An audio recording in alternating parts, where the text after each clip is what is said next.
ব্রাজিলের হলুদ জার্সি চিরতরে তুলে রাখলেন নেইমার।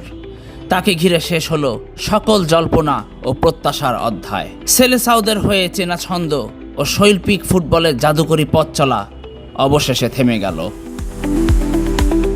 16 বছর ধরে ব্রাজিলের আক্রমণের মূল প্রাণভোমরা হয়ে থাকা মানুষটা দিলেন জাতীয় দল থেকে চূড়ান্ত অবসরের ঘোষণা। ব্রাজিলের ইতিহাসে সর্বোচ্চ গোলদাতা নেইমার জুনিয়র। 130 ম্যাচে তার ঝুলিতে রয়েছে 80 গোল। নিউ জার্সির মাঠে 2010 সালে শুরু হয়েছিল তার আন্তর্জাতিক ফুটবলে পথ চলা।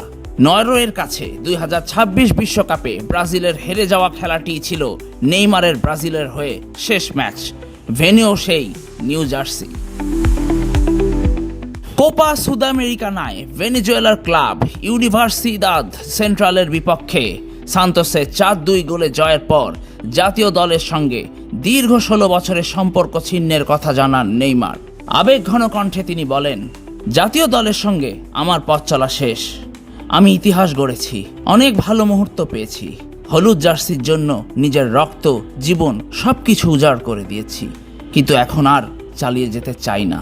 রোস্টের ঘন ঝোল খেয়েও হালকা থাকা যায় যদি তেলটা হয় অলিও ওরলিও।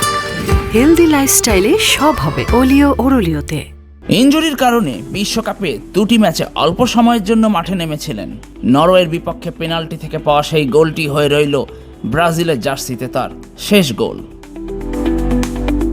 বিশ্বকাপ ট্রফি এবং কোপা আমেরিকার শিরোপা না জেতার আক্ষেপ নিয়েই অবসর নিলেন নেইমার। 4টি বিশ্বকাপে তাকে ঘিরে রয়েছে অগণিত স্মৃতি। শৈশবের ক্লাব সান্তোসের চুক্তি শেষ হলে তিনি কোথায় যাবেন তা এখনও অনিশ্চিত। আন্তর্জাতিক ফুটবলে নেইমার এক অমর নাম হিসেবেই থেকে যাবেন। শৈল্পিক ফুটবলে সেই সুন্দর দিনগুলো উপহার দেওয়ার জন্য ধন্যবাদ নেইমার। রিয়াজুল ইসলাম শুভ, ইনকিলাব স্পোর্টস।